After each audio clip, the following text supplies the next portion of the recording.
তাহলে পৃথিবীর পূর্বেকার জাতি নূহ নবীর কওম, নূহ নবীর জাতি, আদ জাতি, সামুদ জাতি এবং কওমে তুব্বা, কওমে হাবিরি, কওমে লুত, যত সম্প্রদায় এই ভূপৃষ্ঠে খোদার গজবে ধ্বংস হয়েছে, প্রত্যেকটা আল্লাহ পাকের আদেশের সীমা লঙ্ঘন করেছে, আল্লাহর নিষেধের প্রতি তারা ভ্রুক্ষেপ করেনি এবং রীতিমতো তারা স্বেচ্ছাচারিতার সঙ্গে জীবনযাপন করেছে।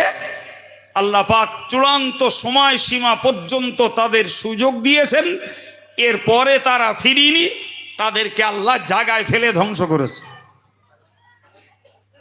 কথা শুনতে পাচ্ছেন কিছু? হ্যাঁ, কথা না শুনলে আমার বেকারে খাটানো হবে, তবে কথা শোনো। আমি আগে বলেছি, বলো, পুরাতন ধাঁচ, স্বভাব, ভাষা, বিষয় সব বজায় রেখে কথা বলছি, আমার কিচ্ছু পাল্টাইনি।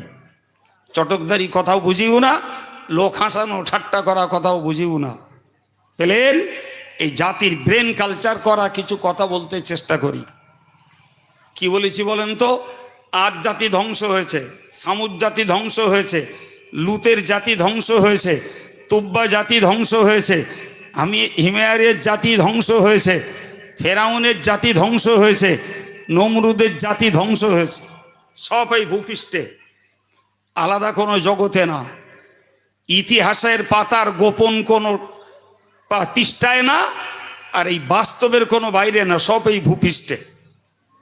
কিন্তু ইতিহাস খুলে দেখুন, প্রত্যেকটা জাতির ধ্বংসের আগে তাদের জন্য আল্লাহ নবী পাঠিয়েছেন। নেই তো কি বলেছি বাবা, ওই জাতিগুলো ধ্বংস হয়েছে, আর তাদের ধ্বংসের সেই রিপোর্টগুলো সব কোরআনে আছে, সব কোরআনে। আশ্চর্য ব্যাপার, কোরআন বলছে ফাকুল্লান আখাযনা বিযামবি। কোরআনের এই বক্তব্যটা বুঝুন। আল্লাহ বলছেন সূরা আনকাবুতে 20 পারার শেষ পৃষ্ঠায়, ফাকুল্লান আখাযনা বিযামবি, ওই জাতিদের গুনাহের কারণে আমি আল্লাহ তাদের পাকড়াও করেছি। একদম পরিষ্কার কোরআন বলছে। কিসের কারণে বাবু? জোরে বলেন। গুনাহের কারণে। আচ্ছা, যে জাতি গুনাহের কারণে আল্লাহর কাছে অ্যারেস্ট হয়েছে, গুনাহের কারণে প্রাকৃতিক দুর্যোগের কবলে পড়েছে, গুনাহের কারণে তারা ঝড়ের তাণ্ডবে পড়ে বিধ্বস্ত হয়েছে, গুনার কারণে জমিন ফাঁক হয়ে গেছে, জমিনের ভিতরে তারা সম্পূর্ণ পেশাই হয়ে গেছে, গুনাহের কারণে আসমান থেকে শিলাবৃষ্টি দিয়ে আল্লাহ ধ্বংস করেছে। আমি বলছি না, আল্লাহ বলছেন ফামিনহুম মান আরসালনা আলাইহি হাসিফা। আল্লাহ বলছেন আমি কারোর উপরে পাথর বর্ষণ করেছি, আবার কারোর উপরে এমন বিকট আওয়াজ দিয়েছি যে বিকট আওয়াজেই তারা বিধ্বস্ত হয়েছে, আবার কাউকে আমি আল্লাহ পানিতে ডুবিয়ে মেরেছি। এসব কোরআনের বক্তব্য।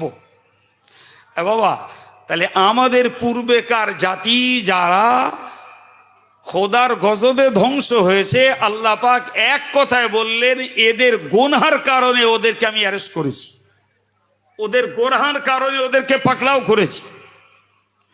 তাহলে ওখান থেকে একটা শিক্ষা বর্তমান জাতিকে নিতে হবে যে আমরাও যদি সীমা ছাড়া গুনাহ করি, তাহলে ওই জাতীয় কোনো না কোনো গজব দিয়ে আল্লাহ আমাদের ধ্বংস করবে। বিশ্বাস করা যাবে না? যাবে না? জোরে বলেন। তাহলে বিশ্বাস যদি হয়, তাহলে রাস্তা দুটো, হয় গুনার কাজ ছাড়তে হবে, আর যদি বাই চান্স নফসের তাড়নায় গুনাহ করে ফেলি, তাহলে প্রতিদিন নিজেদের গুনাহ মুক্তির জন্য আল্লাহর কাছে ক্ষমা চাইতে হবে। এটাই পীর ওলিদের আদর্শ শিক্ষা। হয় গুনাহ ছাড়ো, অন্যথায় প্রতিদিন নিজের গুনার কথা স্মরণ করে আল্লাহর কাছে আন্তরিকভাবে ক্ষমা চাইতে হবে। বেয়াদবির ক্ষমা চাইছি। আমরা বাস্তব সমাজের চলমান মানুষ, আমরা গুনাহ ছাড়তেও পুরোপুরি রাজি না, আর গুনাহ হয়ে গেলে ক্ষমা স্বীকার করতেও আমরা রাজি না। তার মানে আল্লাহর কাছে আমাদের পাওনা থাকছে আল্লাহর দেওয়া বিধ্বংসী গজব। কবে কোনটা দেবে সেটা পরে দেখা যাবে, সব তো একরকম দেবে না। কারে কোন কোন এলাকাটারে ডেঙ্গু দিয়ে শেষ করবে, আর কাদেরকে করোনা দেবে, আর কাদেরকে আমফান দেবে, আর কাদের আয়লা দেবে, জি, আর কাদেরকে ঘূর্ণিঝড় দেবে, আর কাদেরকে ভূমিকম্প দেবে, আর কাদেরকে জমিনে ধস নামিয়ে দেবে, আর কাদেরকে লু হাওয়া দেবে, সব রকমের গজব আল্লাহর ভান্ডারে আছে। কিছু বুঝতে পারছেন? হ্যাঁ, বেকার বেকার সময় নষ্ট করে বসে থেকে লাভ নেই, কয় কথাগুলো মাথায় নেন। আল্লাহর ভান্ডারে সব গজব আছে। কারটা কার জন্য, কাদের জন্য, কোনটা দিতে হবে ওটা আল্লাহর ব্যাপার, সময় হলে আল্লাহ দিয়ে দেবে। জি, এই বর্তমানটা নেন, বর্তমানটা নেন ভাই। কোরআন শরীফে আল্লাহ বলেছেন, কুল হুয়াল কাদিরু আলা আন ইয়াবাসা আলাইকুম আযাবাম মিন ফাওকিকুম। কি বলেছেন আল্লাহ? যে আমি আল্লাহ ক্ষমতা রাখি উপর থেকে কোনো আযাব তোমাদের উপরে দেওয়ার জন্য। কথা মনে থাকবে, আল্লাহর কথা আমার নয়। আমি তো বাঙালি ভাইদের কাছে বাংলায় শুধু ভাষান্তর করছি, মূল কথা আল্লাহর। আল্লাহ বললেন, ওই আল্লাহ তথা আমি ক্ষমতাবান, উপর থেকে আযাব তোমাদের উপরে দিতে সক্ষম। আও মিন তাহতি আরজুলিকুম, আবার কখনো বা তোমাদের পায়ের নিচের দিক থেকে আযাব দিতেও আমি সক্ষম। তাহলে আল্লাহ উপর থেকেও আযাব দিতে পারে, পায়ের নিচে থেকেও। এর পরেরটা বুঝুন, এরপরে বললেন, আও ইয়ালবিসাকুম শিয়া ওয়া ইউযিকা বা'দাকুম বা'সা বা'দ। আল্লাহ বললেন, বান্দা এই তোদের না এই দলে দলে ভাগ করে দেবো, আর দে এক দলের দে আরেক দলের শায়েস্তা করাবো। কথা মাথায় ঢুকলো কিছু? দলে দলে ভাগ করাবো, আর এক দলের দে আরেক দলের। একটু মাথায় ঢুকিয়ে নেন তো ব্যাপারটা, কোরআনের কথাটা কতটা সত্য। ভাই ধর্মনৈতিকভাবে দলের শেষ আছে। একটু কথা বলেন আমার সঙ্গে, অশুনতে মানে এবার কথা বলেন। ধর্মনৈতিকভাবে আমাদের দলের শেষ আছে? আছে কি? হ্যাঁ, যত দল আছে সব দল নিজে নিজেকে খাঁটি বলে, কেউ নিজের খারাপ বলে বলে। তাহলে প্রত্যেকেই নিজে নিজের দলে খাঁটি, ফলে অন্যগুলো তারা অপরাধী, তারা দুষ্ট, তারা তারা আল্লাহর কাছে শাস্তির যোগ্য। এই টেন্ডেন্সি যত রকমের দল আছে সব দলে আছে। তেমনি যদি দল ভাগ করি, একটা দল হলো সুন্নি আর একটা বেদাতি। আবার যদি বেদাতিটারে ভাগ করি, সে বেদাতিরা খোদ ৭২ দল। খোদ সুন্নি যারা, এদের ঘরের মধ্যে ৮ ঘরা, এরাও একলা না। এই কথা বলেন না কেন? এরাও একলা বলেন বলেন। খোদ সুন্নি, এরা দেওবন্দি, ওরা তবলিগ, ওরা ফুরফুরা, সব সুন্নি। আবার খোদ ফুরফুরা, জি, এই খোদ ফুরফুরা, সেখানেও খুঁজলে দেখা যাবে, জি, যদি সংখ্যায় ৩২টা হয়, দলে ২৮টা। এই কিছু শুনছেন কথা? কথা লেজবার করবেন না, যা বলছি ওই কটাই বুঝুন। ওর বার্তা করলে আপনি ঠকবেন, আমি না। সংখ্যায় ৩২টা, দলে ২৮টা, সেখানেই আছে। আবার যদি বের করি, তাহলে ফুরফুরা এক দল, সুন্নতুল জামাত আর এক, বসিরহাট আর এক, আবার বসিরহাটের ভিতরে যার স্বার্থে সে আর এক দল। এরই বলে ঘরে এক ঘরের মধ্যে ৮ ঘরা। আছে না নেই? তাহলে সুন্নি আর বেদাতিদের দল ভাগ আছে, খোদ সুন্নি যারা তাদের মধ্যেও ভাগ আছে। এর শাস্তি বোঝেন? এর শাস্তি হলো আল্লাহ বলছেন, আও ইয়ালবিসাকুম শিয়াআন ওয়া ইউযিকা বা'দাকুম বা'সা বা'দ। ওই এক দলের দিয়ে আর এক দলের শাস্তি দেবো, এটাই হলো দলে ভাগ হওয়ার শাস্তি। কিরম বলেন দিন? ওরে আমার দেখলি সহ্য হয় না, আমার মনের যন্ত্রণা ওর দেখলি। আবার আমার দেখলি এনার সহ্য হয় না, উনি বলো মনে মনে কষ্ট পাচ্ছে। কথা বলছেন না কেন? অথচ একই পাড়ায় আর একই দলে সব। আল্লাহ বলছেন ওয়ায়ুযীকা বা'দাকুম বা'সা বা'দ।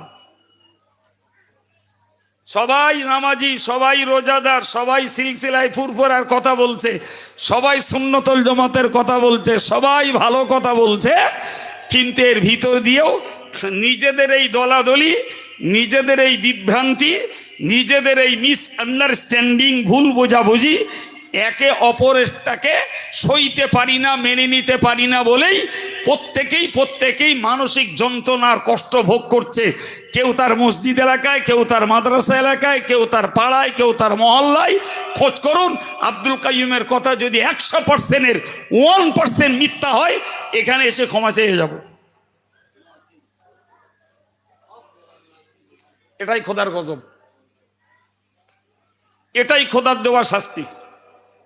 আল্লাহ বলেছেন ওয়ায়ুযীকা বা'দাকুম বা'সা বা'দ, তোমাদেরকে শাস্তি দেবো তোমাদের দ্বারাতেই। কথা কি বুঝলেন ভাই? এর বেশি ব্যাখ্যার দেব না। আর একটা সাইড বলি ভাই, আমাদের দেশে রাজনৈতিক অস্থিরতা কম নেই, ঠিক না ভুল? হ্যাঁ, স্বার্থের জন্য সকালবেলা এক জার্সি, বিকেলবেলা আর এক জার্সি। সকালবেলা এক ঝান্ডা ধরে চলো, কালকে গিয়ে আর এক ঝান্ডা। আছে না নাই? হ্যাঁ, তাহলে এই যে রাজনৈতিক অস্থিরতা, সব বলে এক পাড়ায় বাস করে, এক পাড়ায় বাস করে। আর এক পাড়ায় বাস করে ভাই ভাই, চাচা ভাইপো, মামু ভাগনা, সব যে যার মতন স্বার্থে স্বার্থে দলে দলে ভাগ হয়েছে। ঠিক বলছি না ভুল বলছি? এ ধান্দা করছে, ওত পেতে বসে আছে, ভাগনার কি করে ক্ষতি করবে। ভাগনা ওদিকে ওত পেতে বসে আছে, মামুরি কি করে সাবড়াতে পারে। আছে না নাই?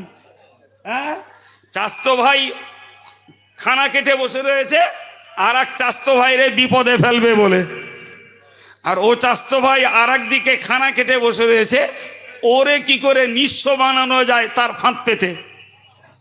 আছে না নাই? যে যার রাজনৈতিক পাওয়ার প্রয়োগ করছে। তাহলে সেখানেও কোরআনের আয়াত বলো খাটছে যে তোমরা যখন দলে দলে ভাগ হবা, তাহলে এক দলের দ্বারায় আর এক দলের আমি আল্লাহ শাস্তির মজা চাকাবো। চাকরি হচ্ছে না, হয় না? কথা বলছেন না কেন? হ্যাঁ ভাই, আজকের এটা তো বললাম গ্রামীণ কথা। যদি রাষ্ট্রীয় দিক দিয়ে তাকান, তাহলে কেন্দ্রে যারা বসে রয়েছে তারা যাচ্ছে রাজ্যটাকে নেব। রাজ্য নিতে গেলে কিভাবে এদের শান্টিং দিতে হয় মুসলমানগুলোর, কখনো খসড়া তালিকা করে, কখনো হিয়ারিংয়ে ডেকে, কখনো আন্ডার জুডিশনে দিয়ে তোমারে টাইট করবো, কখনো তোমার রেজাল্টই দেবো না, তোমার ডিলেটেড করে দেবো। ভোগো, এই কথা শুনতে পাচ্ছেন কিছু? হ্যাঁ, এ ভোগান্তি ভুগতে হচ্ছে না, হয় না? জি, মুসলমানদের হয়তো এলাকা ভিত্তিক বেশি হচ্ছে, কিন্তু অন্য এলাকাতে নন মুসলিমদেরও হচ্ছে। তাই এ শাস্তি বলো মানুষের দ্বারাই মানুষের শাস্তি না কারা? সে কোন রাজনীতির দল আমার দেখার দরকার নেই, কিন্তু তারা মানুষ তো, এটা ভাবুন আগে। সে কেন্দ্রের সরকার হোক আর রাজ্যের সরকার হোক, আর কেন্দ্রে আর রাজ্যের বিরোধী কোনো রাজনৈতিক দল হোক, সব মানুষ না, কি বলছেন? তাহলে সেই মানুষের দ্বারাতেই আমরা আর এক শ্রেণীর মানুষ, আমরা কারা সাপোর্টার, আমরা ভোটার, আমরা সাধারণ নিরীহ শ্রমজীবী, আমরা খেটে খাওয়া মানুষ, এদেরই ছোবলে কষ্ট আজকে আমাদেরকে ভোগ করতে হচ্ছে। কথা বলছেন না কেন?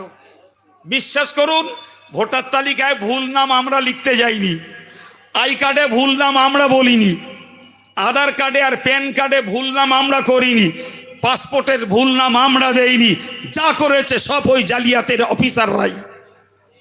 এই কথা বলেন। হ্যাঁ, আজকের ওদের ভোগান্তি ভুগতে হচ্ছে এই নিরীহ সাধারণ জনগণগুলোর। অথচ অন্যায়গুলো ওভার 100% তাদের, ওভার 100% তাদের। ইচ্ছা করে করে কিউ এর জায়গায় কে, জেডের জায়গায় জে অথবা জি, কের জায়গায় কিউ, এইসব করানো হয়েছে ইচ্ছা করে করে। বাংলা ভরসানে এক নাম, সেটাকে যখন সফটওয়্যার ইংরাজিতে মারছে হচ্ছে আর এক, এই যাও তোমার নাম বাতিল। এ জালিয়াতি করেছে কারা? ভাই জালিয়াতি করার নায়ক ওরা, কিন্তু ভিতর থেকে মনে রাখুন কোরআনের বক্তব্য হলো এটা মানুষের দ্বারা মানুষের শাস্তি তোদের গোনার জন্য, অন্য কোনো কারণ না। কি বুঝলেন? ব্যাখ্যা দিলে ব্রেনের জট খুলে যাবে। তবে এইটুকু করে মনে রাখুন কোরআন বলছে মানুষের দ্বারা মানুষের শাস্তি। আর আগের আয়াতে বলেছি ফাকুল্লান আখাযনা বিযামবিহি, আমি যারে যা পাকড়াও করি সব গোনার জন্য করি। কিসের জন্য করি? প্রিয় ভাইরা আমার, সুতরাং কে কোন পজিশনে আছি ওটা আপন জায়গায় ভাবুন, কিন্তু মন থেকে একটা জায়গা ঠিক করুন। রাজনৈতিকভাবে আর ধর্মনৈতিকভাবে যদি আমাদেরকে দুনিয়া এবং আখেরাতে নিরাপত্তা পেতে হয় তাহলে রাস্তা আমাদের দুটো, সেটি হলো গোনাহ থেকে বাঁচতে হবে আর গোনাহ হয়ে পড়লে তওবা করতে হবে। এই দুটো মিলে একটা রাস্তা। আরেকটা রাস্তা হলো যে নেকির কাজ আমাদেরকে বেশি করে করা লাগবে, বেশি বেশি করে আমাদের জিকির ফিকির তাসবিহ তেলাওয়াত নফল নামাজ এবং তওবা ইস্তেগফার বেশি করে করা লাগবে। তবে এই শ্রেণীর মানুষের এই আত্মত্যাগের বিনিময়ে আল্লাহর রহমতের দরজা হয়তো খুলবে। এমনি না, এমনি না বাবু। তবে শেষ কথা একটা বলছি মনে রাখুন, শেষ কথা একটা বলছি মনে রাখুন। এই আবুল আহাবের চেলা চামুন্ডা আমাদের দেশের এই ফেরাউন হামান যে কটা তৈরি হয়েছে, এই কথা বুঝলেন জি? হয়তো আবুল আহাবদের তুলনায় এরা জ্ঞানে গুণে আর শয়তানিতে বেশি, কিন্তু শক্তিতে এদের থেকে আবুল আহাবরা বেশি ছিল। এই ঠিক না ভুল? বেশি ছিল। তো আবুল আহাব খোদ আল্লাহর সঙ্গে চ্যালেঞ্জ করে বলেছিল যে আল্লাহ তোমার এই কোরআন যদি সত্যি হয়, আচ্ছা আপনারা ইফতার নিয়ে নেবেন না, নেন তো আমার দিক পেরেন। এই এতটুকু বিশ্বাস কাইম সাহেবের কথার ওপরে নি কি করতে হুজুর বলেন আর কি দাউদ করেন। আমি বলেছি যদি সময় মতো ইফতার পেয়ে যাবেন, তো ছেলেরা ইফতার নিয়ে রেডি হয়েছে, ওরা তো ওদের কাজ করবে, তা আমরা ইফতার দেখবো। তাহলে কাইম সাহেবের কেটা দেখবে? কি যন্ত্রণায় পড়লুমে। কি বলেছি বাবু? কি বলেছি? আবুল আহাব কি বললো? কি বলেছে বলেছি, বলেন তো কি বলেছে? আল্লাহ তোমার কোরআন যদি সত্যি হয়, তা এই কথাটা কোরআনে লেখা নেই, ভিতরের কথা হলো আমরা মানি না। নাউজুবিল্লাহ বলেন, আর একটু জোরে বলেন। কে বললো? আবুল আহাব একলা না, ও গ্রুপ লোক সহ। তোমার কোরআন যদি সত্যি হয় আমরা মানি না, তো বিনিময়ে তুমি শাস্তি দাও। কি শাস্তি চাইছে আল্লাহ? ফামতির আলাইনা হিজারাতাম মিনাস সামা আবি ইতিনা বিআযাবিন আলিম। দুটো শাস্তি দাবি করলো। একটা শাস্তি হলো তুমি আসমান থেকে শিলা বৃষ্টি দাও। বাবু একটু একটু শিল পড়ে আর পটল গাছগুলো জাবনা কাটা মতন পড়ে থাকে, আর শিল পড়ে আর আমরা দুড়ুত করে ঘরে দৌড় মারি, বাইরে থাকতে চাই না। এই হ্যাঁ না বলেন? কথা বোঝা গেছে? হ্যাঁ। আর ওরা ইচ্ছা করে চাচ্ছে যে আল্লাহ তুমি শিলাবৃষ্টি দাও, সর্বনাশ। আর কি? আবিতিনা বিআযাবিন আলিম, অথবা যন্ত্রণাদায়ক শাস্তি দাও। কটা কথা। কেন? এই কেন বলেন? কোরআন মানে না তাই। আর আল্লাহ আযাবও দিলেন না, শিলাবৃষ্টিও দিলেন না। তাহলে আবুল আহাবের চিন্তায় কি প্রমাণ হলো? বলেন কি প্রমাণ হলো? কোরআন সত্য না। কি প্রমাণ হলো?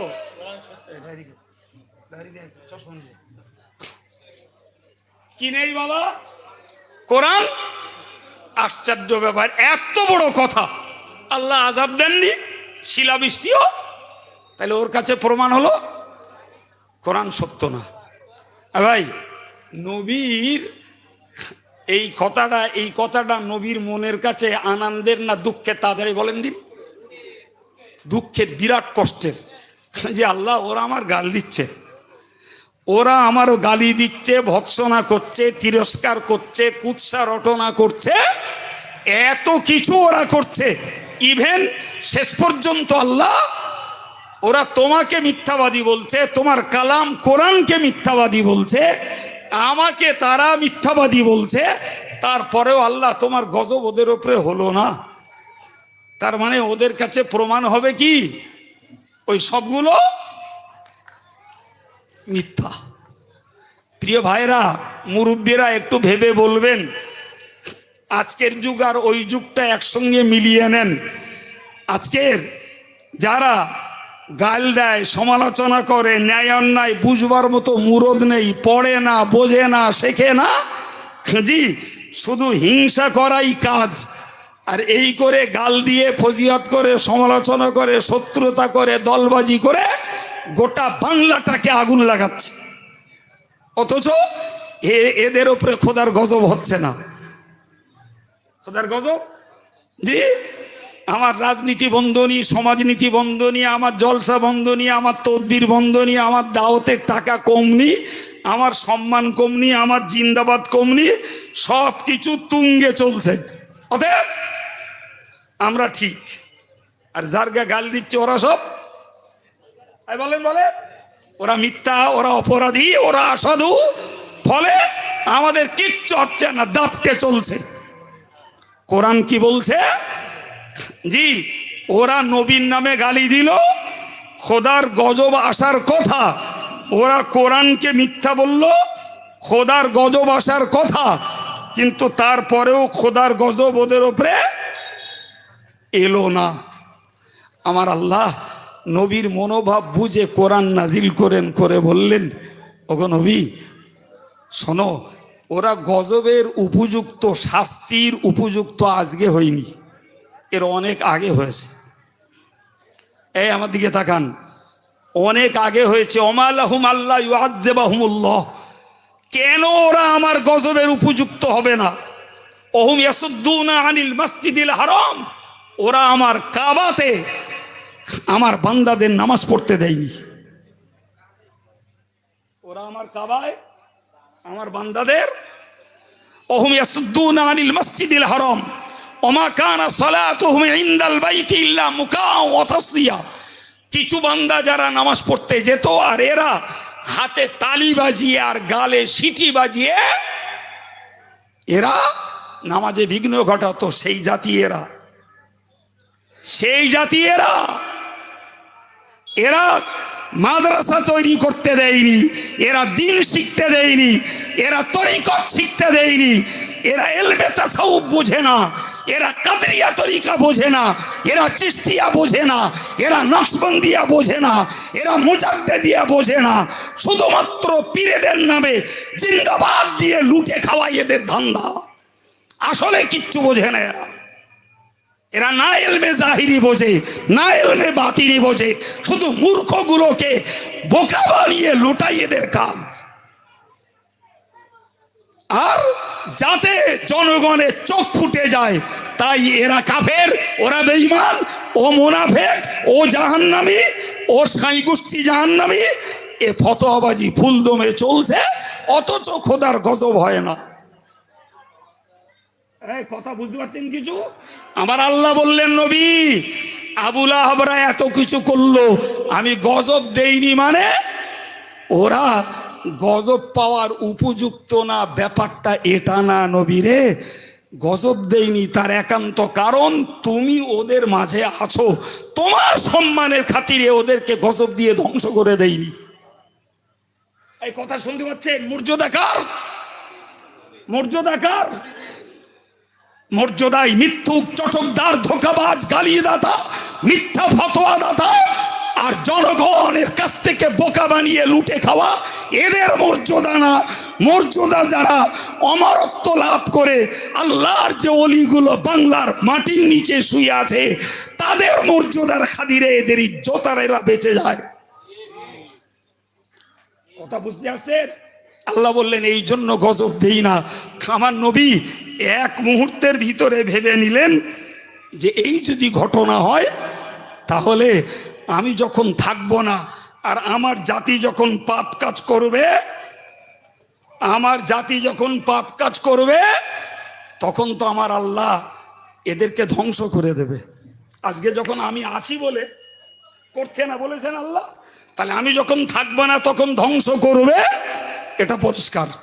আমার আল্লাহ বললেন নবী না গো, আমার নবীর মনের কথা আল্লাহ বুঝে নিয়ে বললেন ওমা কান আল্লাহু মুআযযিবাহুম ওয়া হুম ইস্তাগফিরুন। এই নবী তুমি একটা কথা জানো, তোমার এই উম্মতেরা এরা যদি পাপের কাজ করে, ভুল করে, অন্যায় করে, স্বীকার করে, গুনার কাজ করে, তওবা পড়ে, ইস্তেগফার পড়ে, আমি আল্লাহ ওই ইস্তেগফারের বদৌলতে এদেরকে ধ্বংসের হাত থেকে বাঁচিয়ে দেব। আর একটু চিল্লে বলেন। তাহলে নবী যতদিন ছিলেন নবীর খাতিরে ওই কাফেররাও ধ্বংস হয়নি। জি, একই সিস্টেম এখানকার জন্য। জি, আমরা যদি পাপ করে নবী বিদায় নিয়েছেন, ধ্বংস হয়নি 1400 বছরের জাতি, শুধু তওবা ইস্তেগফার আর গুনাহের জন্য ক্ষমা চাইতে, আমরা যদি গুনার জন্য ক্ষমা চাই, কোরআনের ঘোষণা আল্লাহ আমাদেরকে আযাব গজব দিয়ে ধ্বংস করে দেবেন না। আর যদি মনে করি অন্যায় করব, গাল দেবো, সমালোচনা করব, শত্রুতা করব, হিংসা করব, আর দলবাজি করব, গায়ে গোস্ত আছে, পকেটে টাকা আছে, কূটবুদ্ধি আছে, দলীয় নেতৃত্ব আছে, আর সাধারণ জনগণ জিন্দাবাদ দেওয়া ভক্ত আছে, চালিয়ে যাও বাপ। তবে মনে রেখে দিও, নবীর খাতিরে খোদা গজব না দিলেও, হাক্কানি পীর ওলিদের খাতিরে আল্লাহ গজব না দিলেও, এর পানিশমেন্ট সময় মতো ওই রকম ওই জাতির এক দলের দ্বারা আর এক দলের কষ্ট পেতে হবে, আর বাকি মরার পরে শাস্তি নিতে হবে, যদি গোনাহ থেকে ক্ষমা চেয়ে না মরি। এর বেশি কিছু